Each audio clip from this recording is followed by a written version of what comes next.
नमस्कार, मी संतोष थोराते. हिवराश्रम अपडेटमध्ये आपले सहर्ष स्वागत आहे. मित्रहो, आज सकाळच्या शुभ प्रसंगी या ठिकाणी फिरण्यासाठी आलो असता या ठिकाणी मला ही पळसाची सुंदर फुले दृष्टीक्षेपात पडली आणि ही फुलं पाहण्याचा मोह कुणाला बरे आवडता येईल म्हणून या ठिकाणी न कळत माझी पावले वळली आणि या फुलांचा रंग, त्याचा आकार खरोखरच अप्रतिम आहे आणि निसर्गाची निर्मिती खरोखर अद्भुत आहे. या ठिकाणी आल्यानंतर सहज आपण 5 मिनिटं या ठिकाणी रममाण होऊ शकता. इतकी ताकद या फुलांच्या सौंदर्यामध्ये आहे. अतिशय गर्द केशरी असा याचा रंग आहे, याची छटा आहे आणि हे पाहिल्यानंतर खरोखर मन प्रसन्न होऊन जाते. ही पळसाची फुलं याला औषधीय गुणधर्म सुद्धा आहे. त्वचा विकारासाठी ही फुलं अत्यंत महत्त्वाची आहे. यकृताचे आजार असो किंवा पचन संस्थेचे आजार असो, यासाठी ही पळसाची फुलं अतिशय लाभदायक आहे.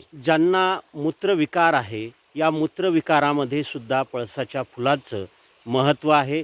त्यासोबत ज्यांची केस गळती होते, ज्यांना केसांचे विकार आहे, त्यांच्यासाठी सुद्धा ही पळसाची फुलं अतिशय लाभदायक आहे. आता आपण या ठिकाणी पाहत असाल की हा पळस खूप सुंदर बहरलेला आहे. त्या ठिकाणी सुद्धा त्या पळसाला छान फुलं आली आहे. या डोंगर माथ्यावर हा फुललेला पळस खरोखरच हे पाहिल्यानंतर मन प्रसन्न होते आणि सकाळच्या शुभ प्रसंगी असं दृश्य पाहिल्यानंतर दिवस ताजा तवाना आणि ऊर्जावान जातो.